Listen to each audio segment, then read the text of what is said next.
Welcome to another episode of the Journeyman Co. Welcome to all our listeners again. Obviously, as always, thank you for all your support. And if you want, you can like and subscribe, share, help us out a little bit, but no pressure. Welcome, boys. Jeffy, Marcus, good to see you, boys. Always a pleasure. How's Michaels? Michaels. Hello, boys. Hello, Marcus. Hello, mate. You all right? Yeah, all good, Boyki. Tonight, someone very dear to your boys' hearts, a great coach. You boys have spoken really highly of him. Mentor, player, former player, won the European title with Bath. He's obviously coached all around England, 18s, 20s, 7s. He's got his own little coaching consulting business now, Mr. Russell Earnshaw. So from what I've heard from you boys, I'm really looking forward to speaking to him, learning from him. He seems like he knows his stuff. Yeah, he's Mr. Earnshaw was huge in my career. I mean, he was the Samwise Ganji that I was always looking for in my career. Sort of, if Ben was Frodo, he was definitely Samwise. He's a very, very passionate man, passionate coach with a huge heart. And I would probably one word, innovator. He's very, he's outside the box with everything, with how he talks to you as a player. He's always thinking to move the game into new territories. It's going to be great talking to him because he's been doing consulting now for a good couple of years. So it can be good for us to almost link up with him. We've just started the Journeyman now. So we want to do something similar. And I think he's a master probably at what he does. So I can't wait to chat. I've got my pen and paper here just to take down notes because it's going to be a good one. Yeah, and like Jeff said, I think if you want to get someone's with maybe a bit of a different opinion when it comes to rugby and skill set and stuff, then he's your guy because he's got some interesting ideas about where he sort of thinks the game should go and a lot of things that I think entertainment-wise would be great to see. I've seen a few things where he talks about, forwards having skills like backs or backs and forwards almost interlinking, and almost puts a bit of simplicity onto things. But yeah, it'd be very good to talk to him and see some of his views on the way rugby's coached and how he thinks it can be better, especially in the UK. Beautiful. Exactly. Jeff? Let's go! But you said you were going to do something different this time. Yeah, as I said that, I realized. Fine, I'll actually put in the real Tom Brady. Check him out. He does this just about every game. Well, Mr. Russell Earnshaw, welcome to the Journeyman Co podcast. It's a great honor to have you on. Jeff and Marcus speak so highly of you. European Cup winner with Bath back in the day. You've played England 7s, you've coached England 7s, you've coached England 18s, you've coached England 20s. You had the unfortunate responsibility of coaching these two knobs. Keep that on the DL. I was going through your CV or your information before we actually sat down and spoke this evening, and I see you've done work with Google. Apparently, according to Wikipedia. Wikipedia is not always true, but we'll make sure that's true later on. You've done so much, coach, educator, coach, mentor. So we're really looking forward to chatting to you this evening. I know we're going to learn a lot. So welcome to the podcast. Thanks for having me. I'm in a dormitory in Sedbergh, so that is as rock and roll as my life gets. I have amazing memories of coaching these two lads, and I would be definitely a better coach now. And although I did win the European Cup, I'm definitely a journeyman rugby player as well. So I qualified to be on the podcast because I was definitely surrounded by much better players, and managed to sneak on and get 15, 20 minutes in the European Cup final when we were losing when I came on. So I can claim credit. There you go. Impact player. Exactly. Impact. Now, well, just to kick it off, you're obviously busy with your own business, I imagine, called the Magic Academy. Just explain to our viewers what is that, how it works, Because obviously with Jeff and Marcus and myself, we're big into that coaching and mentoring. So just explain to us what that is, how it works, and how it came about. Well, it came about because I think it was the 5th of July 2018, I got a phone call of Gordon Lord telling me I'd lost my job. I was quite surprised, although Fletch and Waltz, who are amazing people that I was lucky to work with for 3 years, and Marcus would have been coached by both those guys, lost their jobs 2 months earlier, so I probably should have seen it coming. So yeah, probably almost 6 years now of working for myself. I guess it's hard to describe what I do. My daughter thinks I'm Chandler Bing. So sometimes I have to try and explain it to her. I guess I help people think differently. It's interesting. I just had a message from England football, which is pretty cool. And a guy messaged me and he said, that was it. He said something like, "Oh, I've asked a few people that I trust, and they've told me you'd be the perfect person to put the cat amongst the pigeons." So I was like, "Oh, you had me at cat amongst the pigeons." So I guess I help coaches and leaders and just maybe think differently. And of course, like, it's cool for me because, as you would all know, like, you learn loads from doing that as well. Hence me being a better coach now than I was back then. So yeah, I guess, yeah, cricket, football, hockey, rugby, business, anyone that'll have me, quite frankly.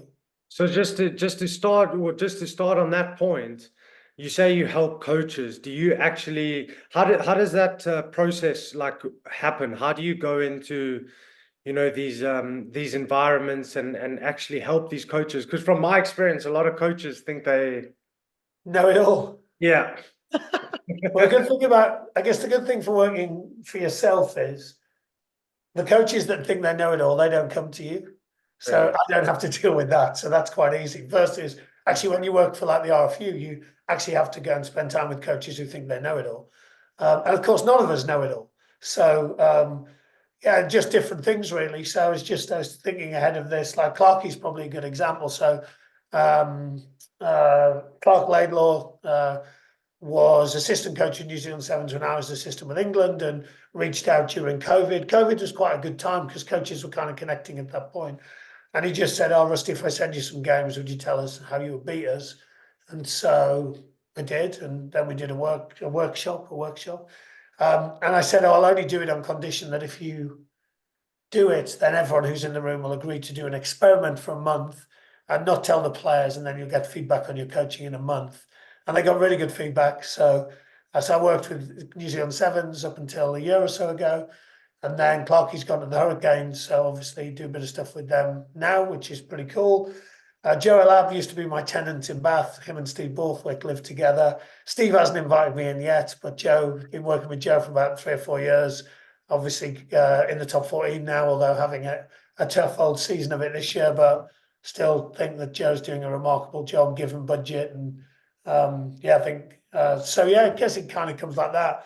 With the Premier League, they give me kind of 60 days a year with the best coaches. With hockey, same, like really, it's not like rugby hockey. So you got lots of really thankful coaches who don't think they know it all and are just super keen to get better.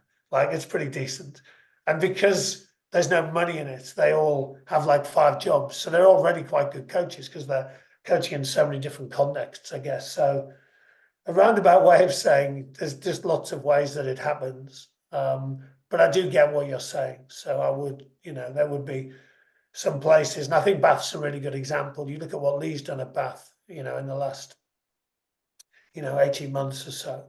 It just shows like Bath probably should have been performing better over the preceding years with the players they've got and the support that they've got. So I'm always excited when good young coaches go and do some cool stuff. That's really interesting. Sorry, Marcus. Just right. on that point there, I don't want it to leave Yeah.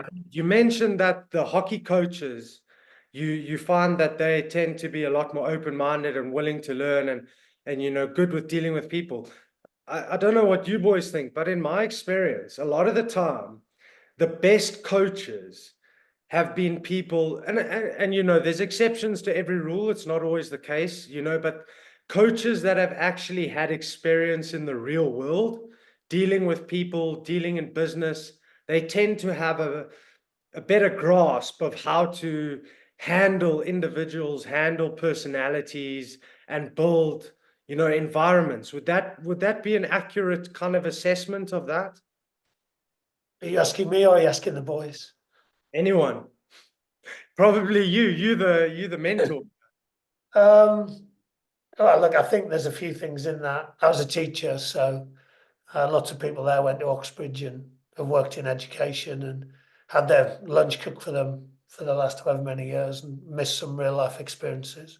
I think variety of experiences is super important. So if you were to say to me, "Oh, how do I get better as a coach?" I would say, well, go and find yourself some good problems to solve as a coach. The reality is, if you stay in the same environment for 10, 20 years, doing the same thing in the same role, you look at the All Black coaches that were successful from, 2010 to 2015, they job rotated.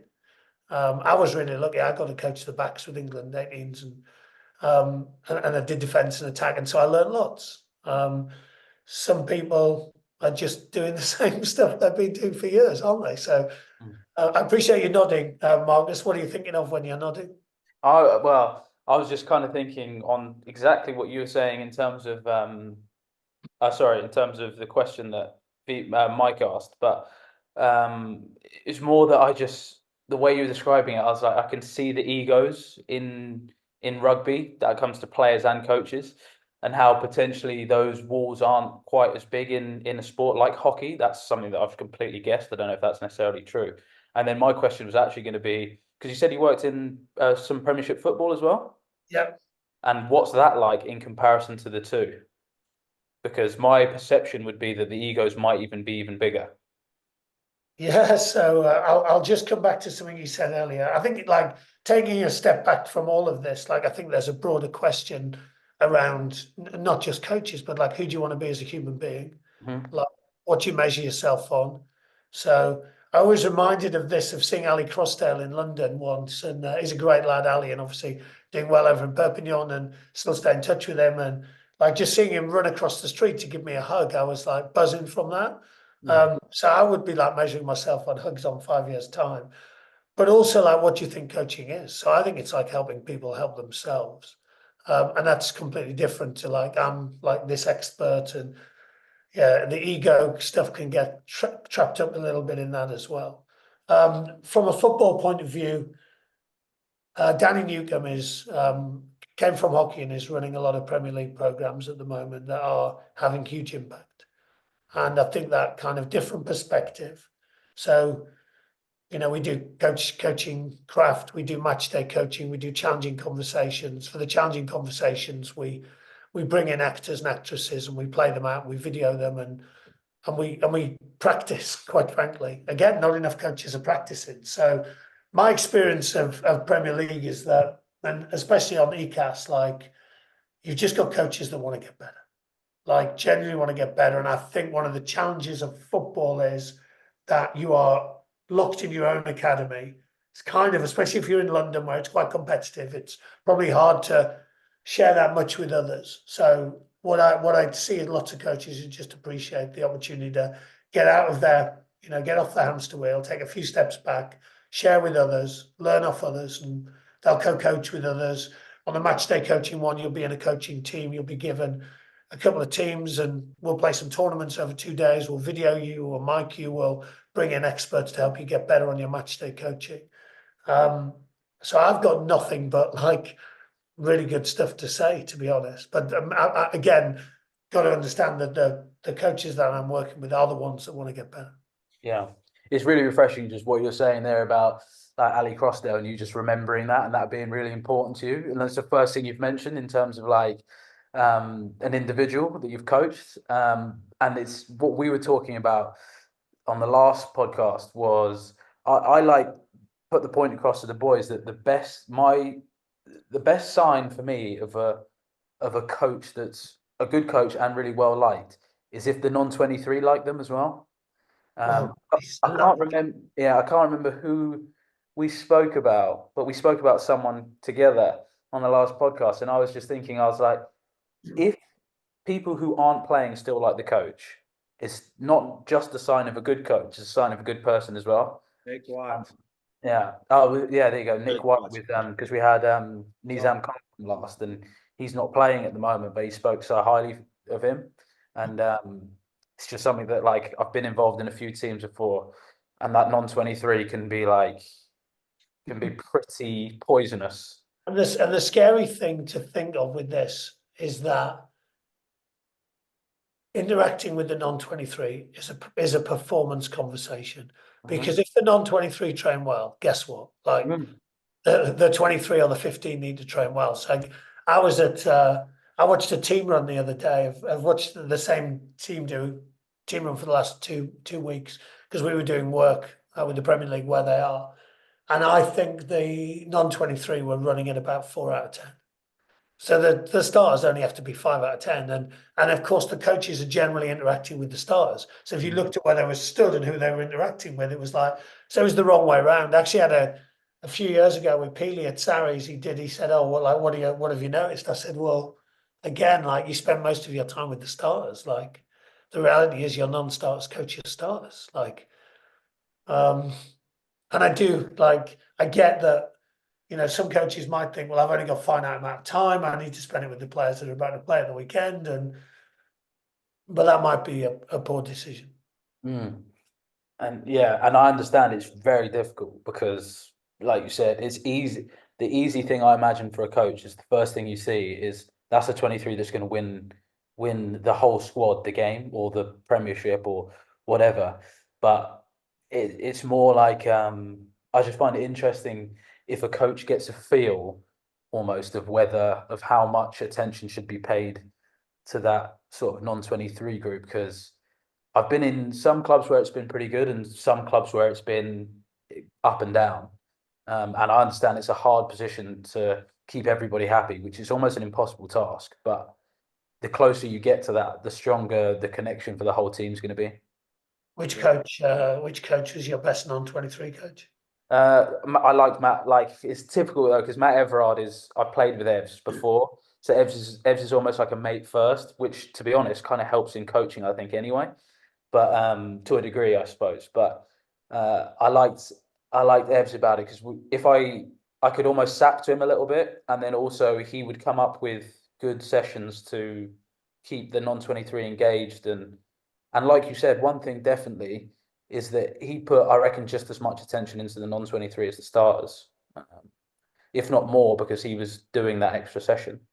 Matt Everard is John Fletcher's favourite person around energy that he's ever coached. Jeff Williams might be mine. It would be close between you, Sam Lee, and John Brake. Yeah. Very close. Sorry, Marcus. No. I'm not even. He's all talent, bro. He's all talent for that left leg. Yeah. But it's been you want to jump in, Mike? No, you go, Jeff. I'll ask after.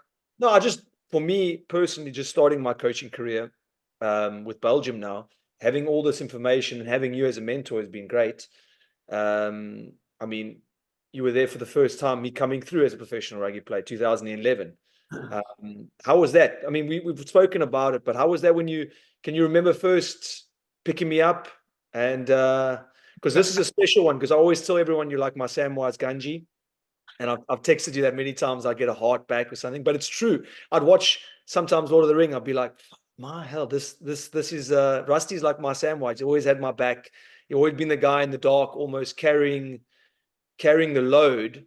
And even just listening to your work and how you do stuff, you do a lot of stuff in the dark. Like you're so well connected, but people have to be in the system to know who you are. Or do you understand? Because you're not for me, you're like a guy who likes to do your work in the dark and do that. So I've got 2 questions. The first one is obviously. I thought you'd already asked me about 3, but keep going. Yeah, I'm excited. I thought you were working on your questioning as a coach. Come on, let's go. Hit me up. So the first one is coming into contact with me. How was that for you? And can you remember it? Can you remember 2011, this little French guy, South African French, coming into camp? And what was the first experience of Jeff Williams? Just a few things. Sorry, I always go on lots of threads. Firstly, like it's cool that you get to work with Crackers, as well. Yes. Unbelievable. He's also another big mentor for me. And he's a great guy. Yeah. And again, like if you think about Crackers' super strength of just like having hard conversations. He's definitely got more skillful at it, but that's a really helpful skill to have in a rugby team. Yeah. The person so I watched this session, it was 4 out of 10, and no one stopped it. Like, it's pretty. The other thing that's really high of importance to me in a team is like the people that bring energy. Like, energy is super important, isn't it? And you would know, like, from the ebb and the flow of the World Series of sevens, of being away, of all of that stuff. Like, you need people that actually like really want to help other people. Like, that's a super important skill. So, and we had lots of people that were willing to do that. As for my first memories of you, well, it reminds me of another player, it's Aaron Reid, who plays at Sale, messaged Fletch about 3 or 4 times. That's probably one of the reasons he ended up with a contract, if I'm honest. But the same with you, Jeff. You just harassed Banjo on email. I think maybe via My father, yes. father did for years. Like, it's ridiculous. And then I just think about the boxing match. Yeah. And then when I think of you playing, and I can't remember how soon it was, but the Twickenham Sevens, where we were just like, I think we beat Fiji by like 30 points, and you were just like unplayable, really. You had like this ridiculous fend, you had that high knee lift, you were like the keenest man ever. Yeah, that's probably like my memories of you, really. And it's almost like it's too good to be true as a coach, like you get someone that just wants to get better, brings energy, no ego. Like, it's pretty cool, isn't it? Yeah. The reason why I ask is because I believe still to this day, a lot of times I've spoken and I've said, Ben picked me, but I always found and I always thought that you really were in my corner, and you would phone me in France and I'd get this weird 9 o'clock call, and it'd be like literally 1 minute, be like, hey, listen, can you go to Ireland tomorrow? And I'd be like, yeah, sure. Okay, cheers, gotta go. Boom. Did you go to Kinsale? I just always felt like you loved me because of who I was as a person. And then coming back and how that's affected me as a coach is that's the first port of call that I go to now as a coach, is the human aspect of how I deal with people, contact, communication, caring, actually putting my heart on the sleeve for the player and feeling like because we're talking about the 23, we're talking about performance, we're talking about how you coach. And for me, you always had that, like, besides the fact that you're outside the box. But that's why I wanted to ask what you felt about me, because it felt like you always had my back. It felt like you wanted me to do well. It felt like you wanted. I was just an illusion. I was just pretending. Maybe. Well. What do I think? Well, we're not working with robots, are we? So we have humans, like understanding how people can be at their best, like what's helpful for them, what's not helpful. Like, they would be quite important things to understand as a coach. So, and no one's the same, like Sam Edge isn't the same as you, isn't the same as. I remember when I think of you, Marcus, I can't remember where the session was where we were like grading you on your focus, because you weren't able to like remain that focused. And we're like, right, we're going to do sessions where actually we're just going to that's going to be where your attention is. And we're just going to, and I used to hate it because I've probably got ADHD and I had to like really focus on you.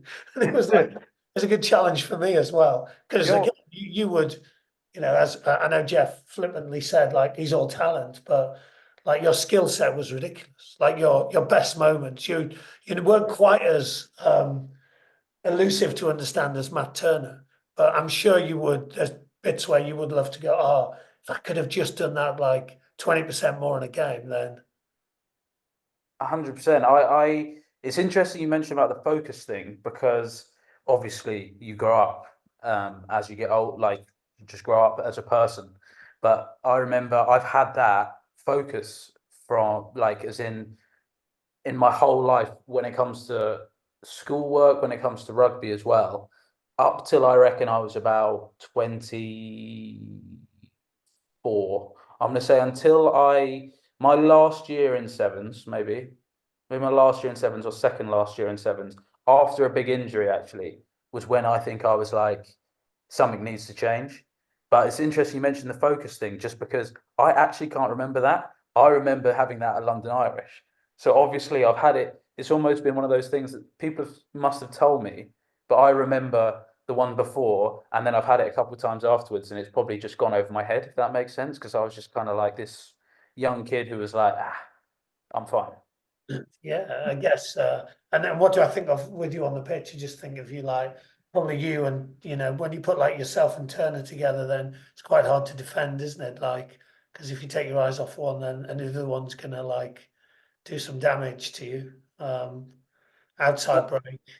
Turner was an interesting one, Rusty, because when I think of you coaching, I think like a little bit of me thinks of you and Turner's relationship. Terrible. And When it's we so did a podcast, it was one of the most cathartic things I ever did. really. Yeah, I asked him about it. I said like, because again, I think I would have been better at coaching him now, but he used to frustrate me, and I wasn't that good at dealing with it, and I just needed to have a reasonable conversation. But he said instantly we when I spoke to him, we did it in Bermuda actually, and he was like, yeah, probably wasn't ready for it as well, and a bit like when you said at this age, something kind of clicked. But yeah, that was tough for me. That would be the and Matt makes my intro slide because I think our job as coaches is to work out how to get the best out of people.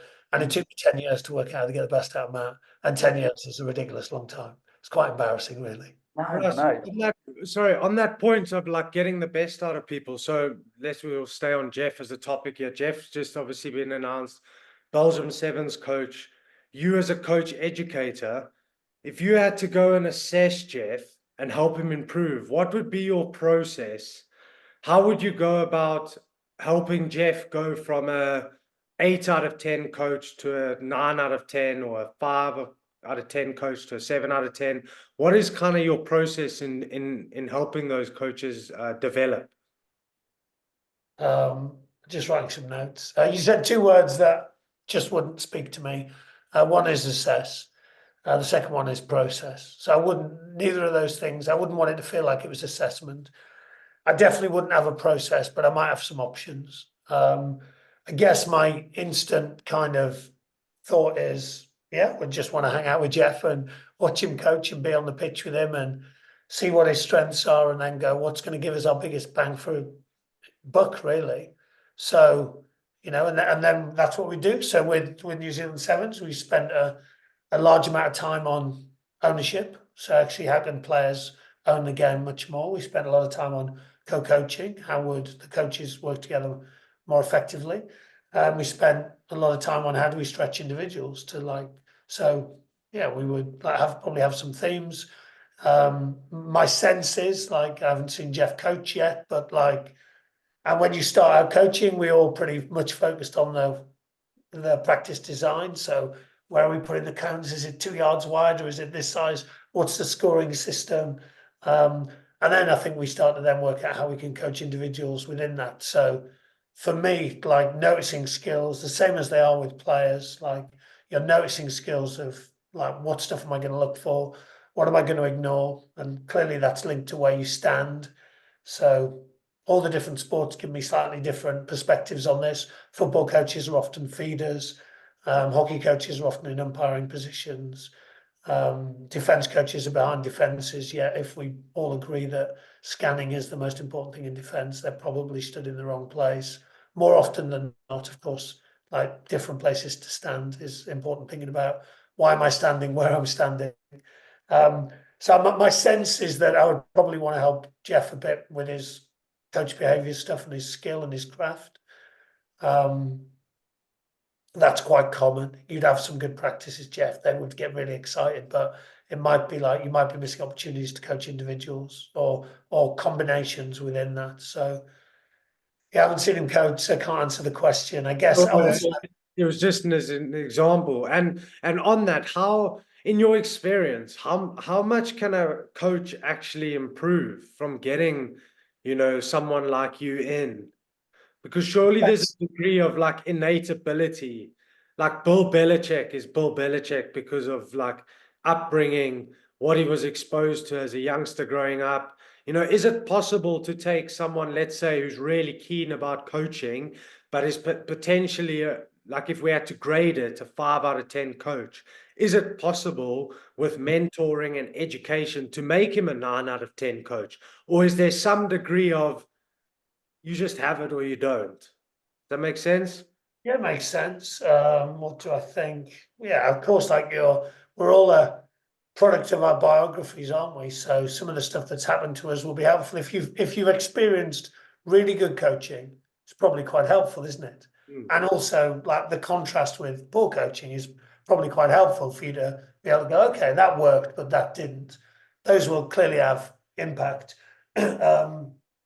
Yeah, I mean, the reality is 100%. Like, now, of course, my other view of learning is that people do their own learning. So, like, I guess my job is to light fires for Jeff and maybe get him to think about this and maybe get excited about it. But if someone's motivated, then 100%. I love, there's a school I spoke to recently, and they would interview and they would teach a lesson, give feedback, teach a lesson. And they would take someone who moved from a 5 to a 6 rather than someone who was a 7 and stayed at a 7. I'm kind of simplifying the thing, but your ability to learn and take feedback and make yourself better and understand what options are available and pick the right option and understand why you're not doing this and that's coaching, isn't it? So I guess the things I would probably want to help Jeff with is like his options. There'll be loads of options he's currently unaware of. Now, of course, Bill Belichick's coached a long time. He's developed more options because he's had more problems. And then your decision making. So what am I going to do in this situation with this player? What are my options? I didn't have enough options for Matt Turner and I was making the wrong decisions for 10 years, just to re-emphasize that.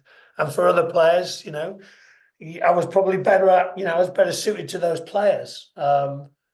Myself. Yeah, just Like, me and you, you have your just heart. me and you, Jeff. Just being honest, yeah. On that, is there a specific type of, just from what you're saying there, is there a specific type of player you almost find easier, and same question to specific type of player you find harder? Yeah, I think it's a really good question to think about as a coach. Like, where are your biases? So are you coaching the best players? Are you coaching the players that need the most support? Are you coaching the players that like played in your position? Often, if you're a front rower as a player, you're probably not coaching the backs that much because you don't have the skill set to be able to go and do that, or you don't feel comfortable doing that. So yeah, I would like, for me, I kind of know where my preferences are. My experience in Pathway would be I would want to stretch the best players. My experience of having a daughter who's like kind of enjoys sport, but is, she's okay, is that I would want to support the people that need the most support. And I would probably miss some people in the middle. So if I'm co-coaching with someone, it's a large group, I would be really intentional around actually like, Michael, could you just keep an eye on these 5 or 6 players? Because I know that unless I'm really intentional, I'm going to miss coaching opportunities with them. My bias back in the Pathway was skillful, low numbers, or forwards who were skillful.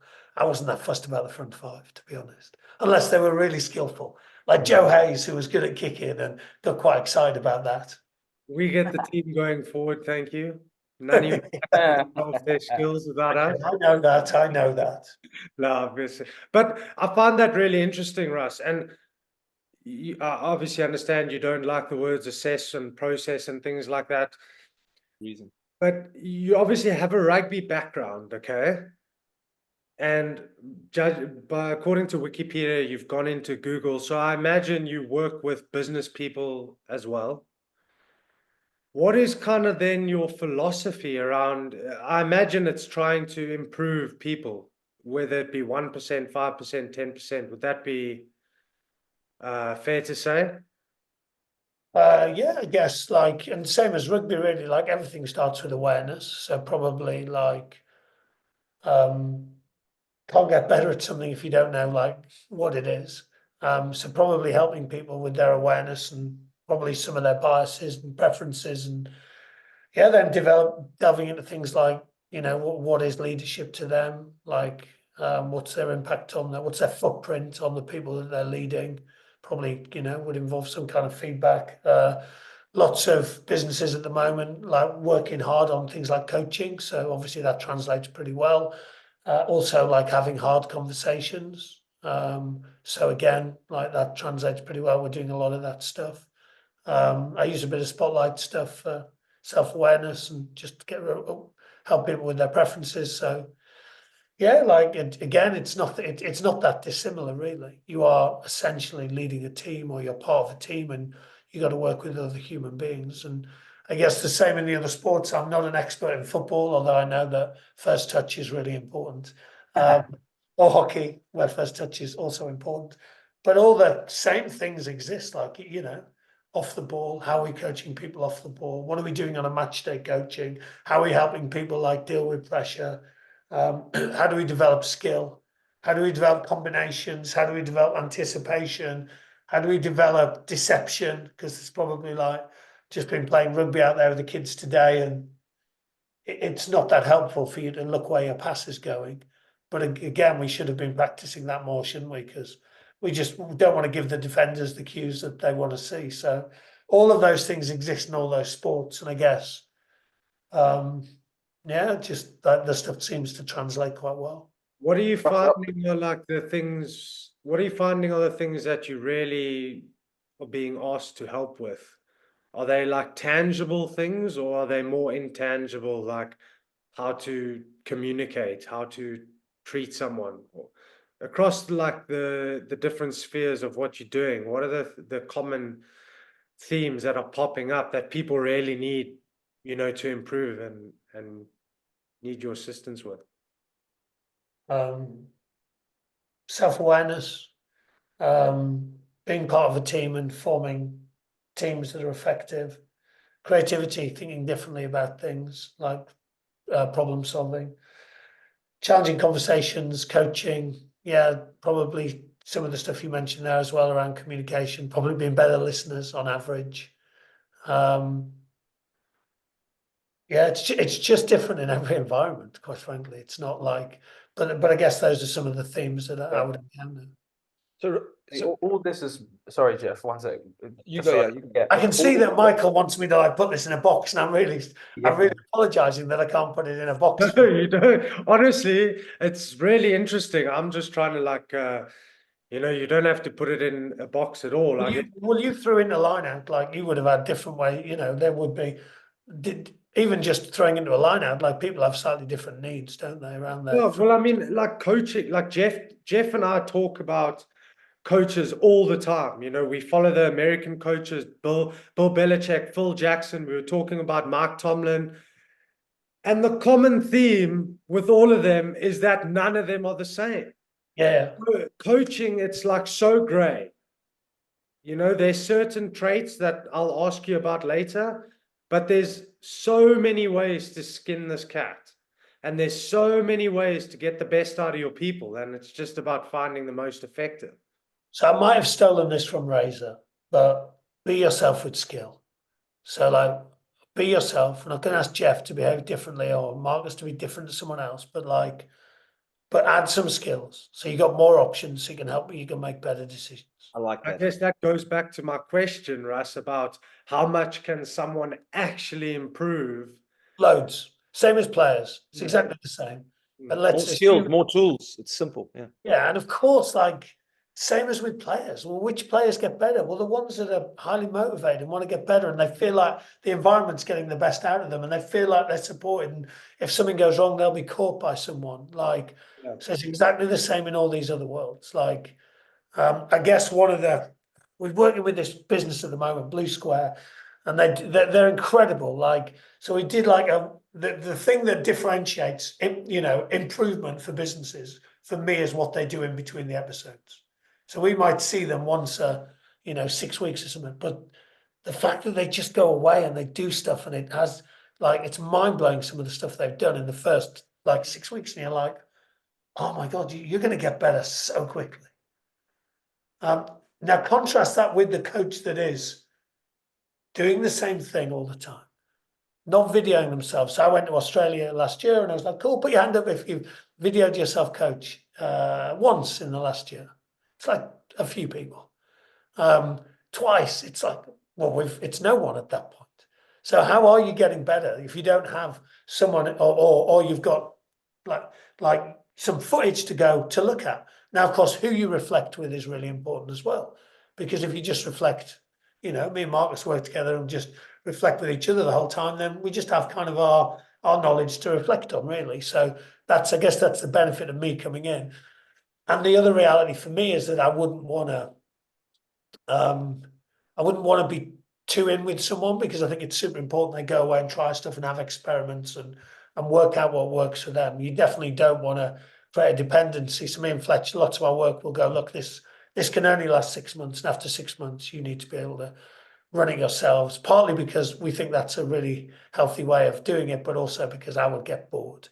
And then the scary thing is, so, you know, at my old club and your old club, Bath, like, I was working with a coach on their level 3, and he wore a GoPro for training, and he said he'd never had so many people ask him who was going to see the footage. Like, I thought that was quite dark, that no other coach had worn a GoPro, and the players were worried about who was going to see it. Like, that shouldn't be. That's not a good learning environment. What would the players even been? Yeah. I don't understand why the players would have been worried. That stumped me a little bit. Yeah. Yeah. Rusty, can you remember we did that insights profile Yeah. for the whole team? So what you were just talking about then has made me sort of, I don't know why it's come to my head, but I was like, was there a reasoning to just kind of understand where people were at to do it? Or was there like a picture of like a perfect team? Or like where they sat? Because all I remember is our team was heavily sunshine yellow and green, and then there was Crackers was the only player in red. Crackers. Yeah, and Banj was in red. Rodders was one of the only players in blue, and I feel like you might have been red as well. Is that right? No, you were yellow. I was yellow. I was hanging out with the cool kids. Yeah, you were yellow. It was literally just those group, and then I think like Brett might have been blue as well. But like, it just made me think it's Great like shot from you to remember all this stuff. I don't know. Yeah. Must have been impactful. We sat in this circle, I'll never forget it. I remember, and speaking a lot to Tom Mitchell about that, because I mean, you guys have been led by T-Bob. He's I think he's the best captain I've worked with. I think he's class. Yeah, I guess just again, that's like your self-awareness, and it's awareness of others, isn't it? Like Crackers has some preferences around task, getting stuff done. Like, you know, come on lads, like people are late, that would be different to some other people. And again, like it's not to go, oh, that's good or that's bad. It's actually to go, well, in this team we have some strengths, don't we? Rodders was another player I found really hard to coach, because Rodders would be like, I want all the information, like, and the reality is that's not what a sevens game looks like. I was my favorite memory of Rodders was just once we'd switched up our kickoff, and he would like run a bit, and suddenly was like, he just escaped this cage that he was in. And he was like, I don't have to do kickoffs the same now. I can like run around and pretend where I am, which is cool. I loved it. Just self-awareness. How do you work with other people who are different to you? What's, you know, I'll just delve into that enough, if I'm honest. I think if I was coaching you now, I would be much better at that stuff. T-Bob, talking about Tom Mitchell. Yeah. I was going through my bag the other day, and I found my letter that he gave me in 2015 when I played my last tournament. So my first tournament was at Twickenham. My last tournament was at Twickenham. He wrote me a hand letter, put it on my door. I get goosebumps. And in this letter, he just basically told me about our friendship, first time chatting, our weird conversations we used to have in Russia. And then he went on to say, to compliment me on how I became one of the world's best players. And bro, this letter is honestly one of my prized possessions in life. It's got a couple stains on it. So I texted him a photo of it the other day, and I was just like, some people collect Rolexes. I collect letters from my friends, and I just wanted to say thank you. But that's the captain he was. He was so thoughtful. He was super blue, but then he could be ready and play with the cool kids. And he could come to me and we could talk about all sorts of hippie stuff and in the sunshine and sun. He's a real talented human being. And again, I think he has a great future in coaching and connecting with all sorts of people. He's doing coaching with us up at Ted, but he's not here this week, but he's class. It's like really annoying when you're kind of helping someone who's way better than you are. I think he's the ultimate chameleon. Yeah. And then you reminded me of two other things. So I've still got my notes from 1995 varsity match, where handwritten notes and letters are completely like undervalued in this world. Like clearly we don't communicate that often. So someone's gone to some effort and some thought to do that. And then you also reminded me of 2013 when we had the free match for Russia. Don't shake your head, Marcus. I think it's the most I've cried since I was a grown up. Someone's videoed it, and who said they Who do you videoed think it? videoed it? He did. I've got a Oh. video, yeah. I've got a video somewhere. I don't know where it Oh, you don't know where it is? I was going to say, I really, really want to see that back. is. Because I just remember two things. I remember it was quite like, I could feel it was pretty emotional and pretty like deep. And then Jobby got up and it was like, wow, the whole room was like, what's good? It was like, shit, this is important. This, like, it was obviously, you know, it's important. It's a World Cup, but you're just like, that was like the first shirt presentation where I was just there thinking, geez, we have to play well tomorrow. Yeah. And I so thought we're going to be exhausted. We're not going to be able to play. We're so that was something else, eh? That was really one of those moments in life where you're just like, oh my Lord, you're in this little room. There's like 13, 14 of us. And even Matt Turner, Mr. Cold, was like, his lip was wobbling. I was like, he's going to go. It's going to go. My Lord. That was something special. Again, with, you know, people, it's interesting. Obviously, I work with Clarkey now and they do really well in Super Rugby. And he said, yeah, but the minute we lose, I'll be Scottish and the sevens coach. And I think people completely undervalue sevens as a place to go and learn your craft as a player and as a coach. Again, like there are few asleep at the wheel, quite frankly, around sevens. And fair play, Joe Lyden's jumped in and he's trying to save it at the moment. But like, what a great place to go and learn your craft and travel the world. And like, we've had some incredible experiences, really. Yes. I just don't see how people can't see that. You look at some of the best players in the world now, like almost half of them have played sevens at some capacity. Like, well, Ardy Severe World Player of the Year last year. He's like, yeah. There's some decent players, eh? Exactly. Like Bacher Smith was very close to being the best player in that final too. I mean, Cheslin Colby is one, if not the best wing in the world, one of the best players. The list goes on. Ricky Oni played against him a couple of times. He skinned us a couple of times. 18 years old. Danny Kerr. Danny Kerr. Cheslin played sevens, didn't he? I just said. Oh. Adrian, the other wing. But for me, it's now going into coaching and coaching sevens. Having you on like this is great because I've had my first camp with the boys. I've got a sort of a philosophy around a lot of the things that you're talking about. And the big thing, the big word that I've almost not sold myself on, but what I think from all my experiences is the word adaptation. So being like water, my theme with the group is trying to give tools to players so they can adapt. Because I think life is one big game of change and adaptation. And I mean, even speaking to you about some of our private conversations about getting ready for tournaments and just having, you know, opposition run against us and changing the way they attack like Australia, attack like Fiji, attack like this.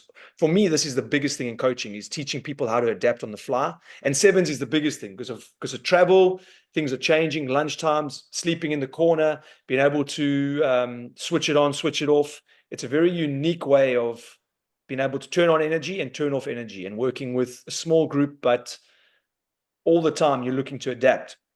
So for me, the big thing that I wanted to do going into Belgium, a team that sort of had been neglected for the last couple of years from the union and how they felt, I had to go in there and try and find this group and connect with this group. And the first camp was unbelievable. I called it a juice camp. So go in there, give the boys juice. We had music playing on the pitch. I had one-on-ones, and the first time I say to the guys, like, listen, we're going to go one-on-one, full field. I want you boys to have a crack. They literally looked at me and were like, what do you mean one-on-one, the whole field? I said, yes, this is exactly what we're going to do. Then I cue the music, I bang the big tunes out on the speakers, and we just, in the first couple, everyone's just running towards each other, and then they're trying to do something. At the end, the last 5 minutes of that, I promise you, the smiles on the faces and the competitiveness to try and beat someone and having a go was unbelievable. And I said this to Cracks, I said a lot of my school comes from you and Ben. And that combination was so unique for me I'm very sensitive to energy and to people, and how you guys work together was one of the best combinations I've ever had. Like the way, like even for me and Mikey is a details man. So you can hear he's trying to find out the details. And I'm sitting here thinking, can't you see it? Can't you don't you understand? Everyone's individual and you've got to flow. And I'm not saying that Michael's a box thinker, but he's very detailed, and I love that about him. But the combination would be so great. And that's why I'm a big supporter of collaboration. I'm a big co-coach coaching. And I think for me, that's one thing that stands out with you and your sort of coaching spell with the Sevens was how great your combination was with Ben. Yeah, it's like a really important thing, isn't it? Yeah. I work with the Premier League with Anna Stembridge, and Anna is like you, Michael. So she's like, oh, just to summarize, and I'll write this stuff down, and she's like basically keeping me on track. Yeah, and I guess what you described there, like skillful, adaptable players, skillful, adaptable coaches, that would be super important to me. We play poker, not chess. It's probably a phrase I would use a bit. Like, you don't know how your opponent's going to play. Like, you're assuming they haven't trained this week or they haven't thought about you. So you need to, of course, you know some of the cards, but you don't know all of them. So, yeah, we got to help prepare players for that. I think, yeah, it was always, it was interesting. Like, obviously the last period of time was quite challenging. Also, a couple of the other thing I think about, like, yeah, I mean, I love working with Banjo, and then when we went to 7 Up, and that was quite a debate at one point as well. I think we had, so I think I went away and it got changed. But I think I just think it was like, again, you have it. So, you know, Saracens are probably the best I see of the environments are going, where they would just like have a proper argument, and then they go, right, cool, this is what we're going to go and do. Yeah. Super important, like diversity of thought, like really important. Yeah, I love that. Well, it's like you said, it's Who important drives to have that a- environment though? Oh, Now, sorry, Marcus, you were shaking. Marcus, come on, tell me what you were thinking about. Mark. No, I was just thinking about, like you said about crackers, it's how important it is to have different people in your team, because at that point we've already mentioned it, but we had players that were all pretty similar, all like and no one apart from him really wanted those conversations. It's something that I look back on and think how underrated it was, because at the time it's quite easy sometimes to be like, well, he's just being a bit of a prick. Do you know what I mean? But it's actually so important in a team. I just remember also one time before, I think it was Dubai, and he just went out of nowhere, just lost his head at Banjo. I remember I was like, you can't be doing that sort of thing. But and then also what I found really interesting about that, looking back now, is how I thought at the time, Banjo's like very relaxed coach, will listen to anyone, like very approachable, like but he could get angry like any coach would. You'd see him after games that we hadn't played so well, and he lost. Fletcher just outside, by the way, just parking his car. So Who is Fletch?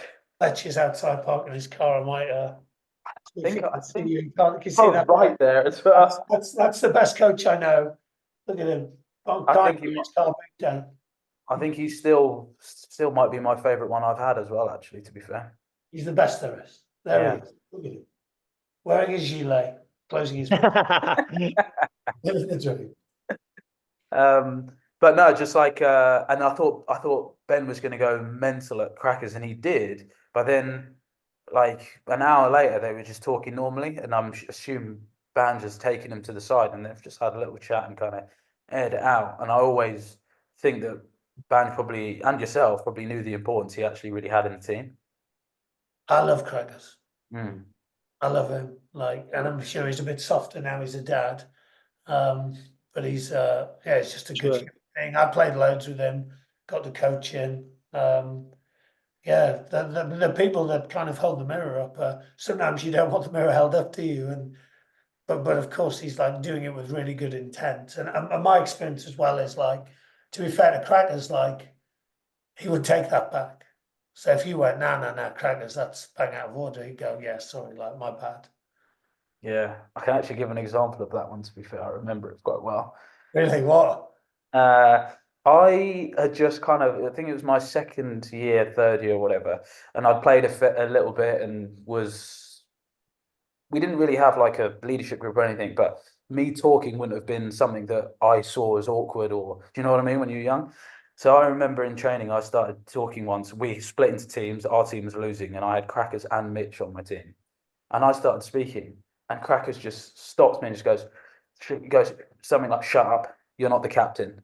Mitch speak, and I remember being like, and then Mitch actually just it was an awkward silence, and Mitch just goes, "No, Marcus, you talk." And then Mitch and Crackers had a little conversation afterwards, and obviously all got sorted. But it's interesting. That's classic Mitch, solving the Yeah. problem. Hostage Exactly. Mitch, yeah. Crackers, I came into the squad and Crackers was like that big old Doberman, bud. You know, just chilling on the couch, on the porch. He's like that grumpy old guy. But if he liked you, if he had a soft spot for you, you always wanted. I always thought he was the coolest guy. You know, he always had the coolest gear. Which, And he was, you know what? I loved his honor. He had honor. So I always liked him because I'm a pleaser. So I'm like, yeah, it's cool, you know, or unless it's really shits against the wall. He liked me because I had a little bit of engine in me. So he enjoyed that. But I loved him because he did exactly that. Well, He do you know what? he stood on his sword. You know what I mean? He stood by what he said. He Well, that's the never other thing. Like the reason why that hit me quite a bit was because me and Crackers we got on really well, and and it was almost like a hold on a minute. I thought we were mates. Do you know what I mean? You, Marcus, it sounds like you're still losing sleep over this incident. Matt, I've only just remembered it now. I'll phone him. And to be fair, again, you think about like even a sevens team, which only has 7 players on the pitch. So, but like you need a Crackers in your team, don't you? You needed someone who's going to like make sure people know their roles around scrum and line out, who's going to give you go forward as and when you need it. He's going to like put his body on the line and slow ball down. And he might score a try every so often, but not that often. Russ, what did you say, Jeff? He was a great man to tour with. Absolutely loved touring with him, bro. Wow. Loved it. Very creative too. I loved just being around him. There was a peaceful sort of thing with him, with Cracks. But anyway, now I work with him and he's And he was a lady's favourite, but he obviously Yes. he's married now. And at LeBlanc, so it's all good. Joey from Friends.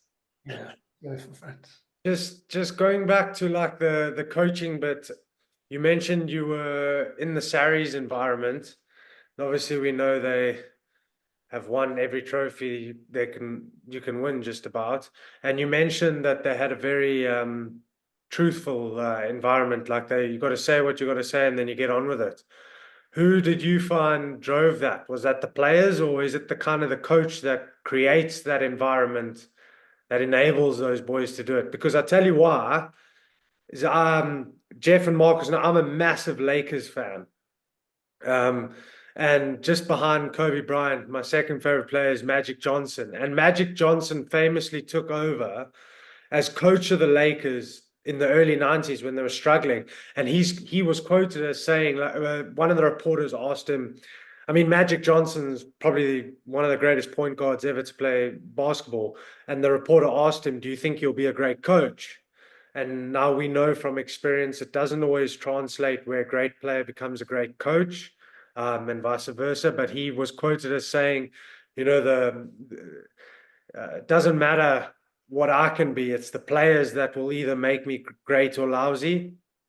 Meaning, you know, like the group of players that you have at your disposal will either make you great or they'll get you fired. So going back to that Sarries environment, who drove that accountability? Because it's not always easy to get that.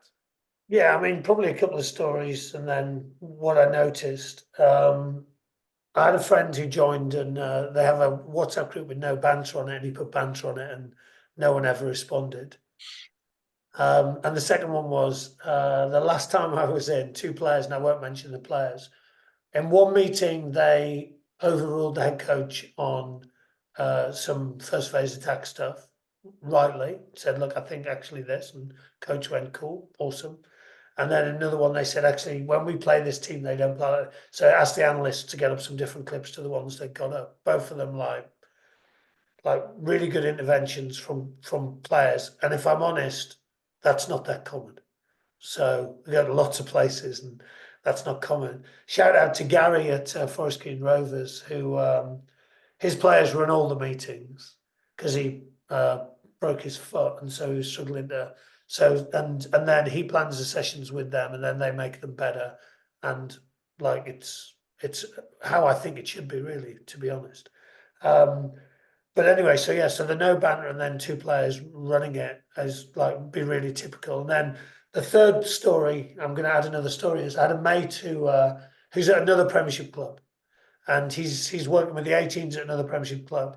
And Saracens said, "Oh yeah, he can come in and spend the day with us."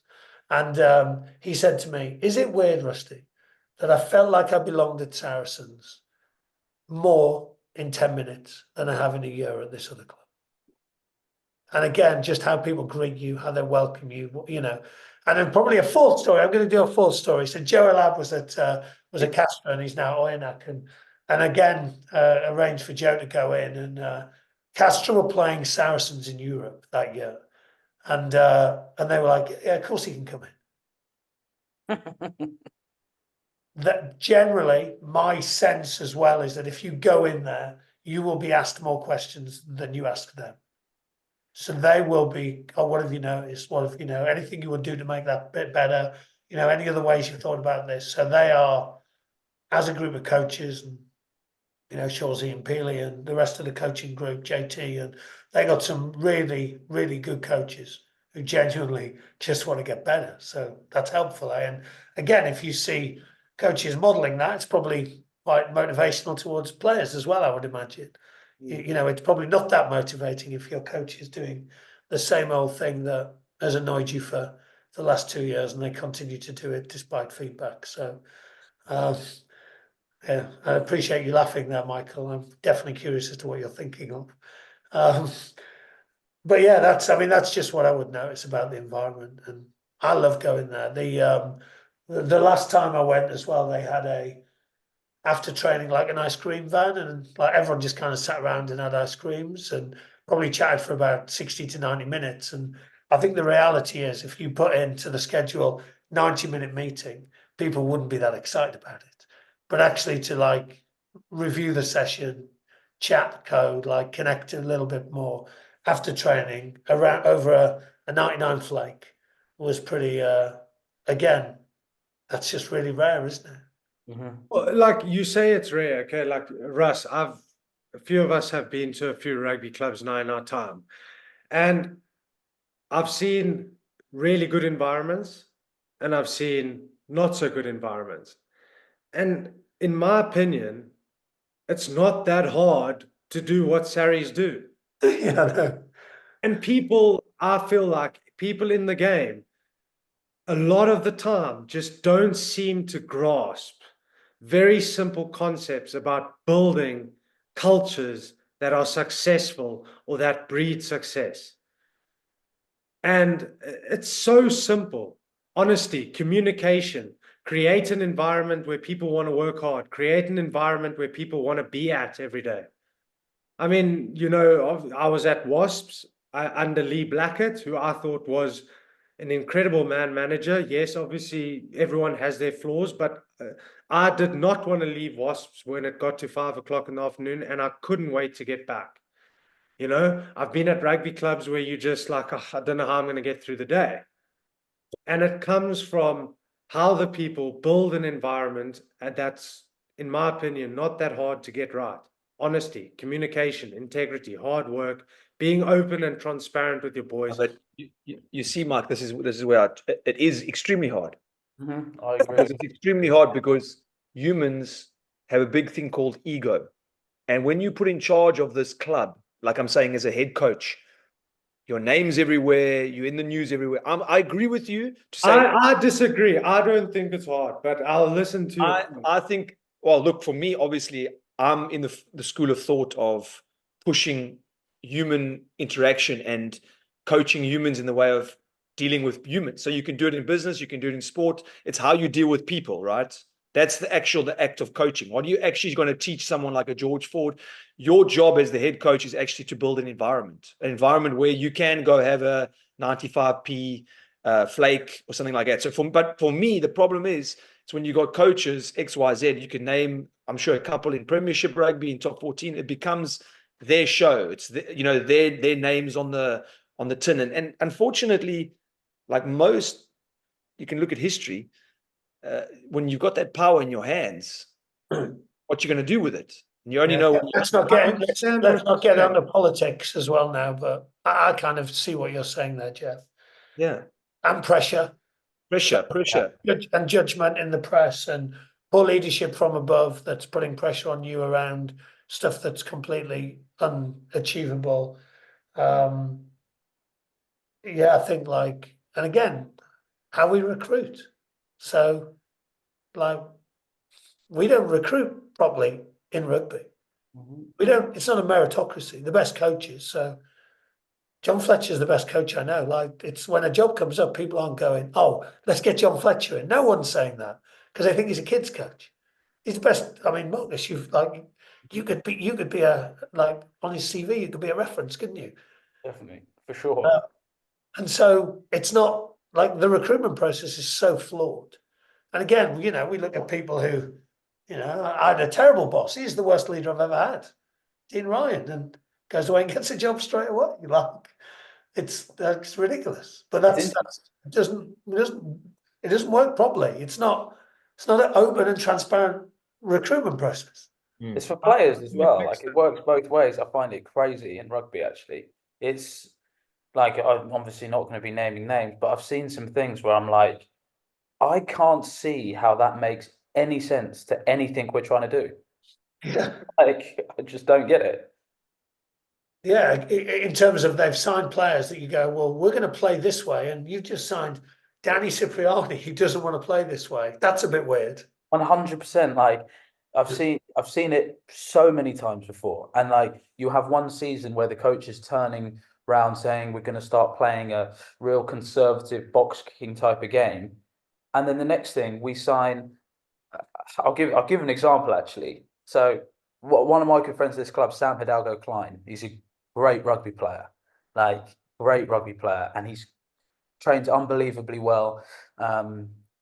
You just like if he had a coach that would sit him down, start to get to know him a little bit, I think he'd be one of the best nines in the Premiership easily. But we're trying to play this sort of conservative game, but then we've signed him, who's like a flair player, carves up in training, unbelievable. How does that make sense? You only have to have watched 3 of his games to realize that he's probably not doesn't want to play that way. He can, but he doesn't want to. Yeah, always. Power. Yeah, it reminds me of Bigsy. Bigsy is the best moaner in the world, isn't he? But Bigsy, when he was in Newcastle, was just like, I just chase kicks. I just like in training and in matches, I just chase kicks. And you think about, what happened to Quins before they refound their DNA. Like you got Danny Kerr, Marcus Smith, like you're playing a kick pressure game. Like it's pretty weird. Yeah. But wouldn't you find that a lot of the good coaches are like good selectors as well? Going back to your point about on that, Marcus and Russ, like a good coach, generally the most successful, they are good selectors in terms of their players and their personnel that they have around them. They're selecting the right people to be a part of their organization. Yeah, look, yeah, of course they are. Like that's super important. Like, are they aligned with who we want to be, but also how we want to play? I think and having spent a bit of time around international stuff, that's even more magnified. So it's interesting, isn't it, that Alex Mitchell, who's our go-to 9 now, wasn't selected for the World Cup, or Ben Earl wasn't picked for the first 5 or 6 games, and so like an international level, that's again different context, isn't it? At international level, you have to be a really good selector because you've got so many to choose from, and you don't want to get it wrong too often because you need to build combinations as well. So, for 10, 12 matches a season, at Premiership level, you could probably get away with it a little bit. Sorry, carry on. No, it's just like it's a super important skill of a international coach of selecting your players. It's hard in a way though as well, eh? Because it's quite subjective in a way. It's not like cricket where a guy, if he averages 55, he averages 55. Like rugby, there's a lot more variables around selection for a coach. Yeah, and you've got to be able to like transport someone from this environment into this environment. So Adam Radwan's one, I guess, that's interesting to me because again, he would, I think if Adam Radwan played for Bath this season, he'd probably have 20 tries. Now, the other thing that happens if you play at Newcastle is your defensive frailties get exposed as well.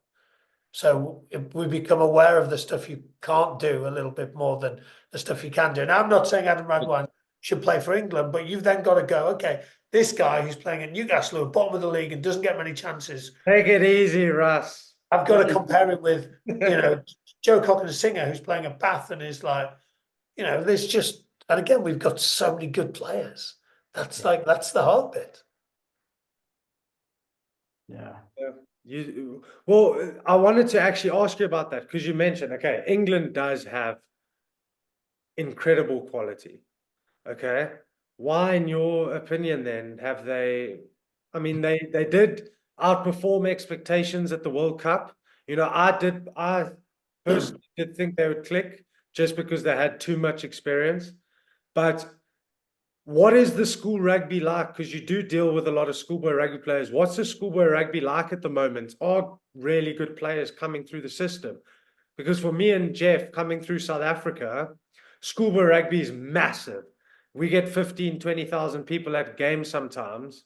Whereas England, whilst your school rugby is quite big at your private schools, it's not played in all the schools, and it's more to do with the clubs. The boys are playing with the clubs, they're affiliated to the clubs. I mean, you can correct me if I'm wrong, but what is like the production line in schools in England like at the moment? Ben Earl, Marcus Smith. We've got some good, Alex Mitchell. There's lots of, Ben Redshaw, like loads of good young players coming through. I think it's class. This is the reality. Like I'd look back, 2017, we played South African Ratings, put 50 points on them. Marcus, I think you went on tour to South Africa as a youngster and probably did some damage over there as well. I do think where I think it becomes harder for us is that I just don't think people are aligned. Don't think the RFU Premiership, you look at what's happened, 3 clubs going down, all that, people arguing over stuff. Like, I just don't think we're that aligned, quite frankly. I think people just need to get in a room and go, like, what's going to be the best for the players and for England and also for the Premiership? How are we going to make this a vibrant league? And I know France lost in the quarters, but there's probably a good example of a country that got much more unified around, their coaches would spend more time in the clubs. They changed their pathway. They turned, in their language, turned the camera from the player to the coach. So actually spend much more time focusing on coaches and coach development rather than nitpicking on what players couldn't do. I think we've got almost too many good players coming through. We got some brilliant coaches, like some amazing schoolboy rugby coaches, probably better than some of the coaches that are existing in academies and in Premiership clubs, partly because you get paid decent money, you get a bit of accommodation and your kids get we got Noxie here at Sedbergh, Nick Boy at Brighton College, who are rock star coaches. Rusty, question. You don't have to answer this one because you might not want to, but you came to Wasps a few times when I don't know if Mikey was there at the time, but you came a few times, and obviously this is more of like a personal question, I suppose, just out of interest. Was there anything you remember from Wasps that either you thought you'd change or was good or anything like that? Just your general. I'll tell you the story that it reminds me of. I remember getting a clap as I came in. I felt really welcome. I think Lee wants to get better. I actually wrote down with Lee, and obviously he was in a slightly different position at that point before he was head coach, or he'd just gotten a head coach. But I do think my experience of Lee is he's quite good at the hard conversations. I'll take that nod as a yes. That's what I think separates some of the best coaches. But they do it in a really kind way. Like Marcus, I love you. I want you to do really well. However, at the moment, you're not performing well enough. This is and here's some stuff that you probably need to go away and think about. I can remember sharing some notes. Cosy got a little bit annoyed with me because he did some defensive stuff that could have been better. But I remember being in one of your meetings and it was quite interesting. So I think, what's his name? The fly half, the Kiwi fly half, played 15.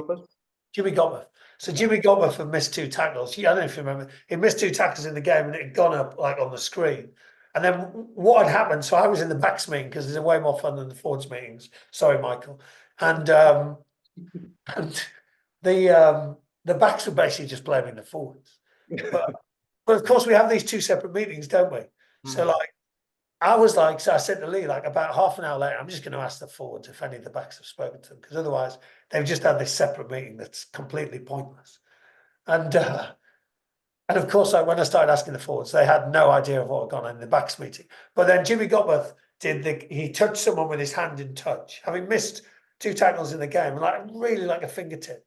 And he'd gone, oh, hands on heads, we need to stop, we need to stop. And I was thinking, hang on, you're just like in the meeting there. So I was just definitely thinking about the impact of meetings. Like, were they just existing, or were they like there to do something? Like, what happened as a result of this meeting?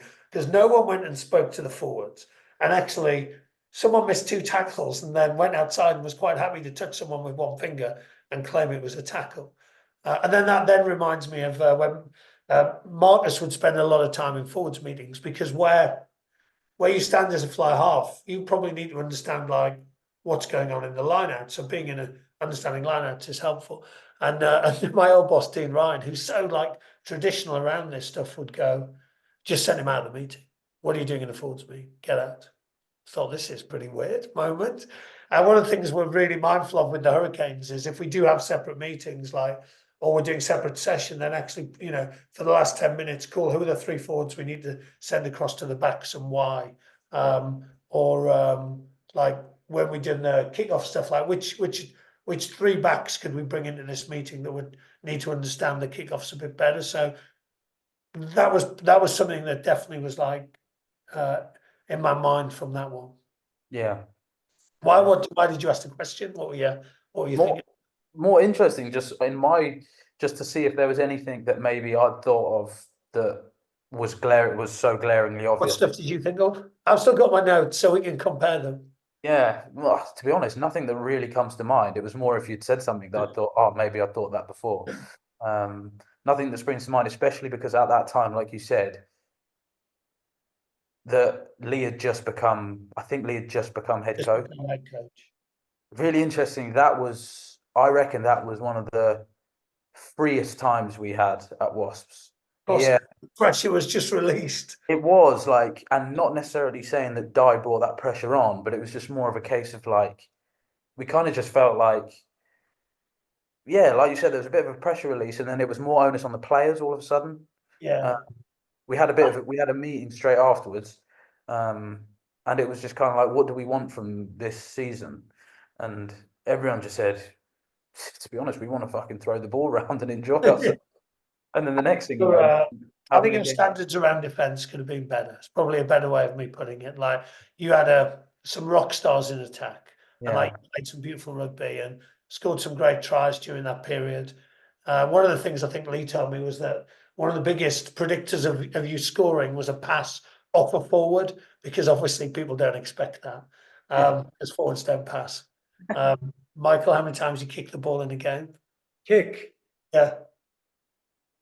No, me personally, like forwards. He's in the box. He's in the box. Go on. Yeah, you personally. Never. Oh, sad times. You might have missed some opportunities. Sad times. I think you had a rock star team in attack, and then, which is cool, like that's your super strength. But I thought your standards in defence were poor. Yeah, okay. Like, I thought Cosy was quite a detailed coach actually at the time. But depends what you mean by detailed, doesn't it? Yeah, because I Because guess the reality of labels in defence is that they're completely irrelevant, because like they don't have, you know, whoever stands at third defender doesn't always do the same thing. Actually, the more important talk is probably the small talk around who you've got, how you're going to dictate to them, what are you going to force the attack to do. The reality is it's quite easy to.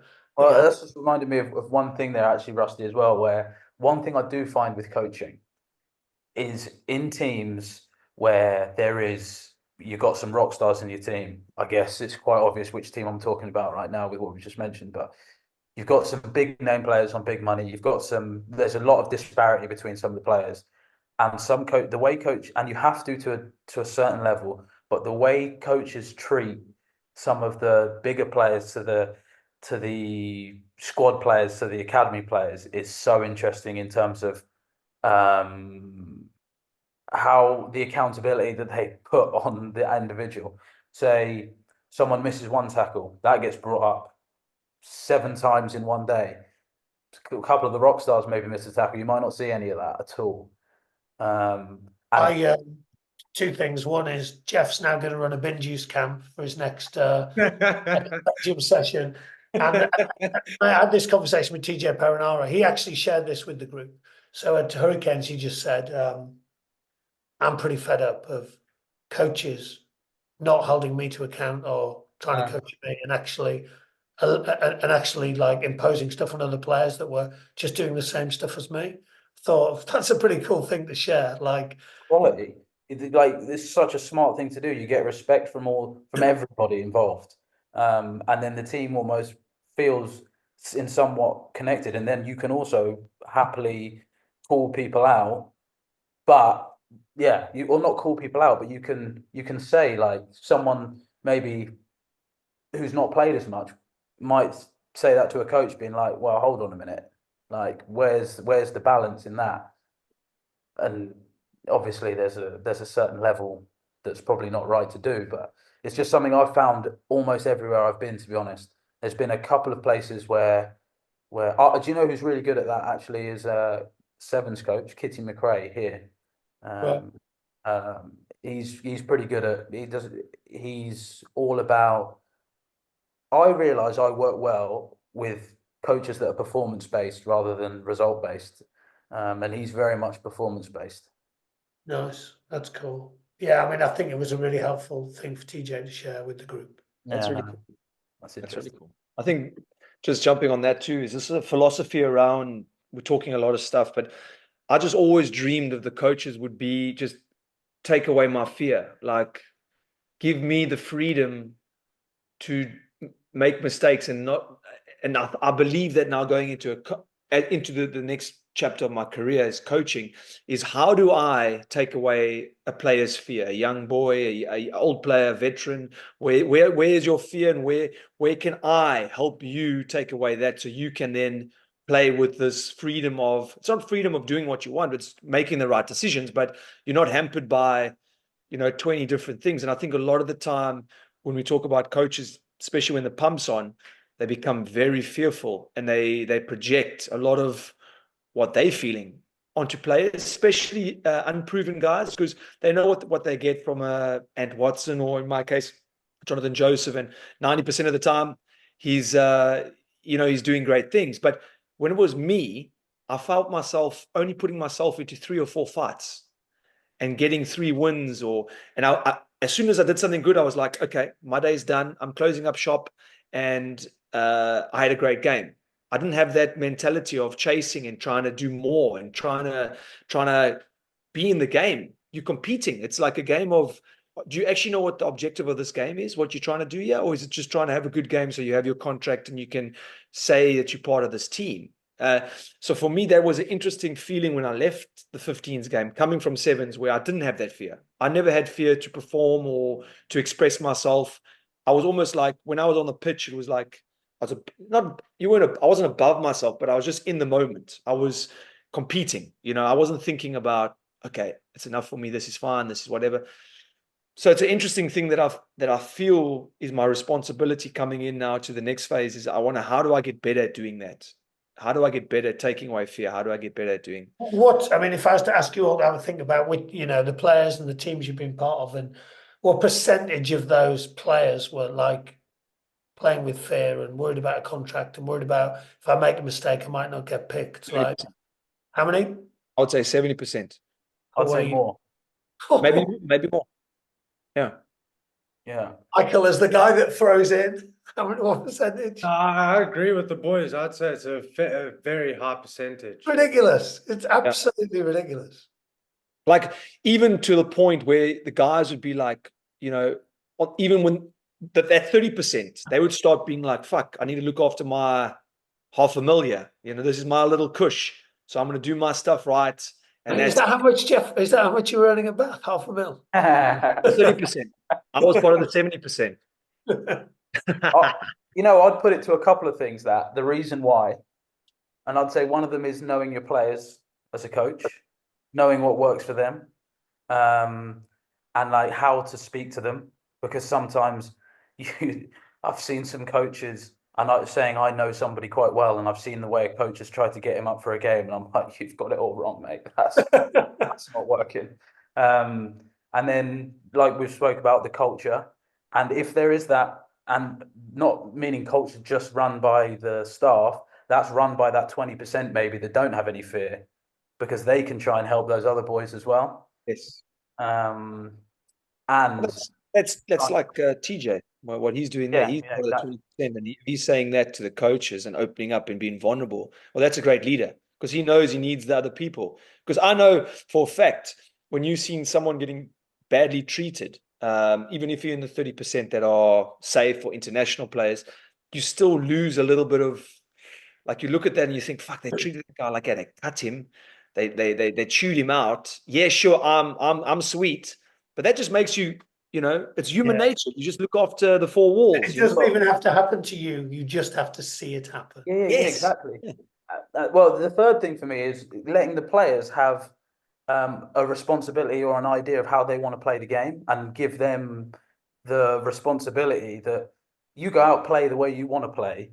You Ownership. work a bit harder because that's the way, one, you enjoy playing that way, and two, you feel a sense of responsibility because that's the way you've kind of decided to as a team. Mate, but Marcus, you're deluded. People have to play 1-3-3-1 because you got to stick to the system. Pencil. Don't you go with your crazy thoughts. No. I think there's this invisible thing in the environment, isn't it, that like guides lots of your behaviors, and some of it is like can't quite explain it, but it'll happen. The things that'll give you clues for me are how coaches behave when things go well and how coaches behave when things go badly, and that's when you'll probably see.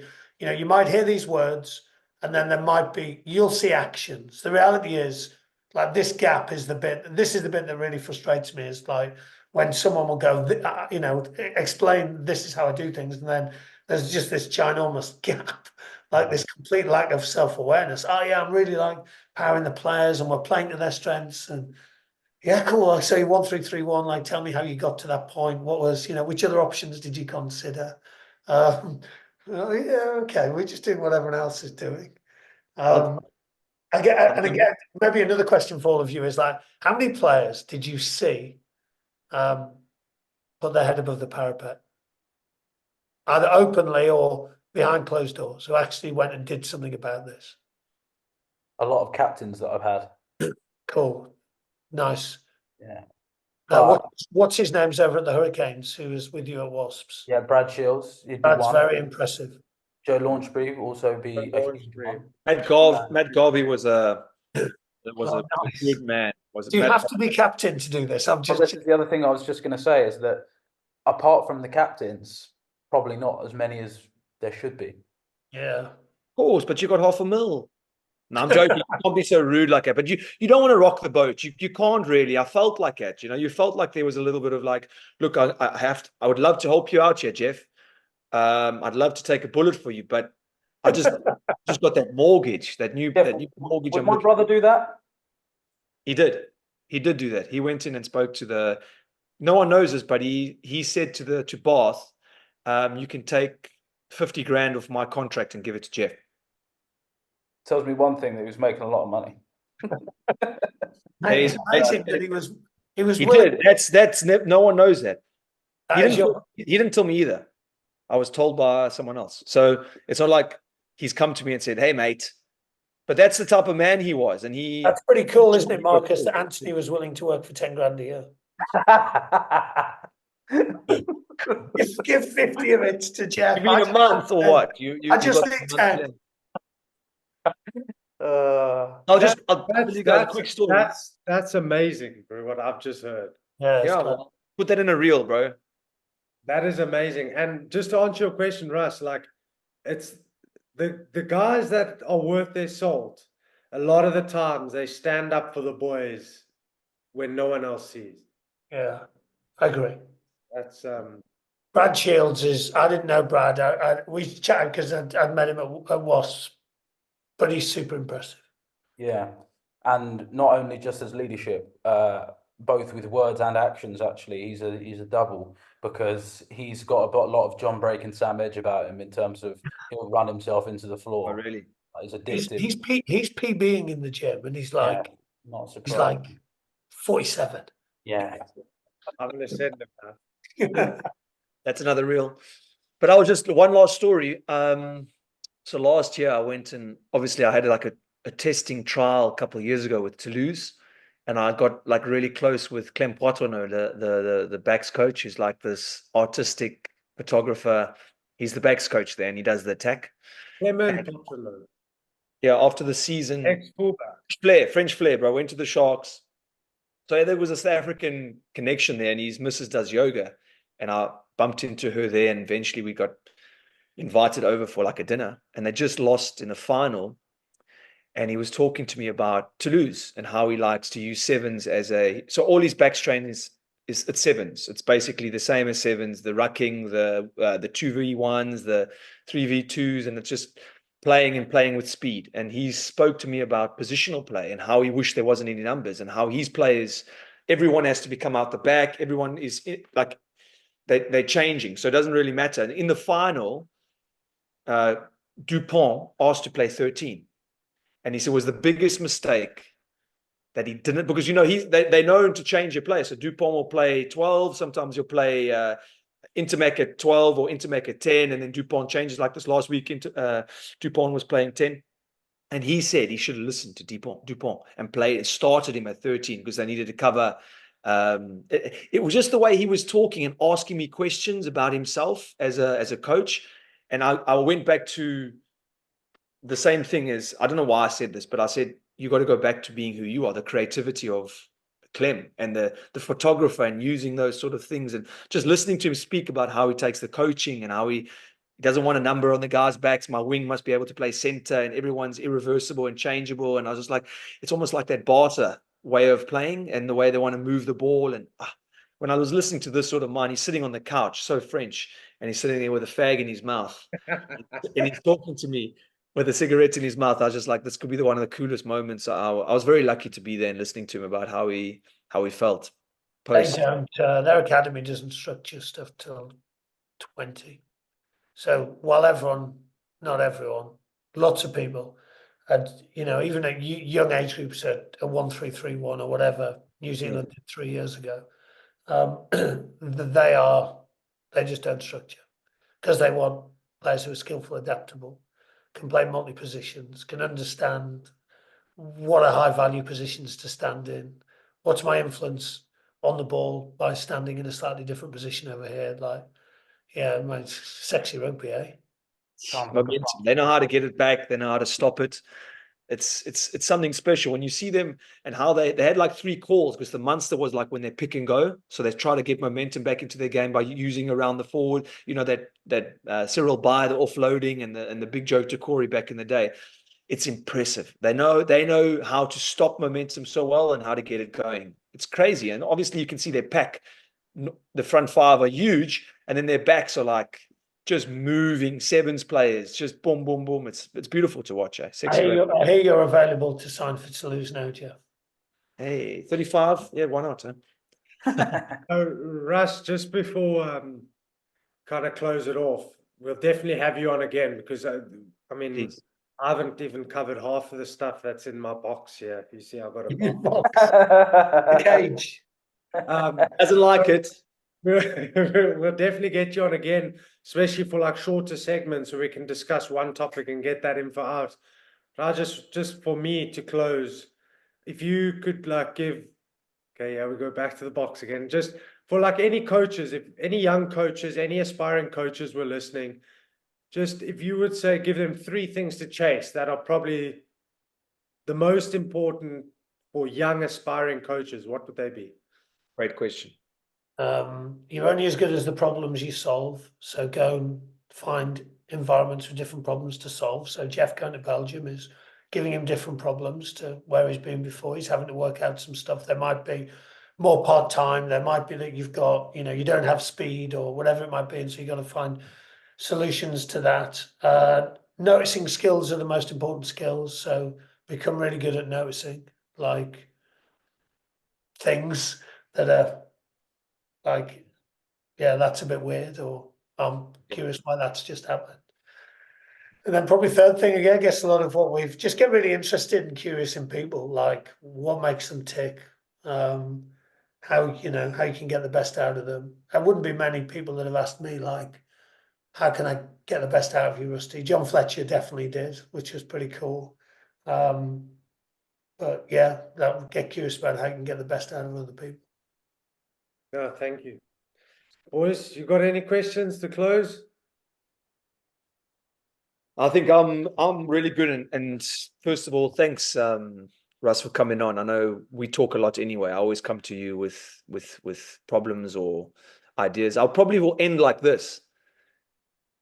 What would you do with Matt now? You have 2 weeks. So if you've got those sort of characters, because I feel like I'm very similar in the way of if I've got someone who I deem to be a maverick or selfish, and the way I am with a heart that's misreading, whatever you want to call it, it's not, you know what I mean. How would you deal with Matt? And you got to win the World Cup in 2 weeks. How are you dealing with him? I think you just called Matt Turner selfish. Deemed selfish, deemed mavericks. Okay, all right. Sorry, my bad. I just heard you call him selfish. Yeah, I'd probably just go for an adult to adult conversation with him away from the training ground and ask him how I think I can get the best out of him and what does he need from me. And, I'd probably go, I need a bit of help in how I can help you, mate. Quite frankly, like if you were me, what would be your top tips? And I'd probably just be way more curious than I was. I think even there was one point where I think he was just late for everything, wasn't he? And it was like, and again, just putting him in charge of that stuff made perfect sense. I'm super chilled about timings now, to be honest. But yeah, I think I'd just have more of an adult to adult conversation with him. Yeah. But I like the idea of giving I- leadership to those characters. I do like the idea of putting them in to see how it feels when people aren't listening to them, or if they are leading the energy boats or something like that, or in charge of timings, in charge of this. So they are then having to invest. look, how you feel about someone influences how you communicate with them. I already had made a decision about Matt Turner. I would like me being curious and working out like whether I was right or wrong would have been a better solution. Yeah. Nice. Golden nuggets, yeah. Rusty, I just got some simple rugby ones for you. no. In terms of what was your favourite tournament, sevens tournament, and who's your favourite player in all of it, under 18s, whatever, your favourite player to coach maybe, and why? So favorite tournament's so hard, isn't it? Because it's the last Hong Kong ever. But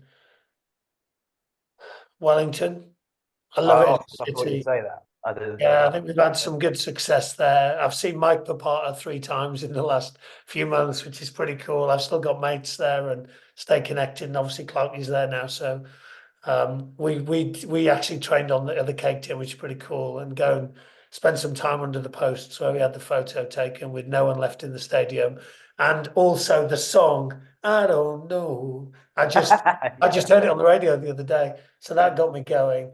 And then the favorite player. Oh, I've coached so many players. Let me go away from sevens because I've already mentioned a lot of sevens boys. I loved coaching Fraser Dingwall.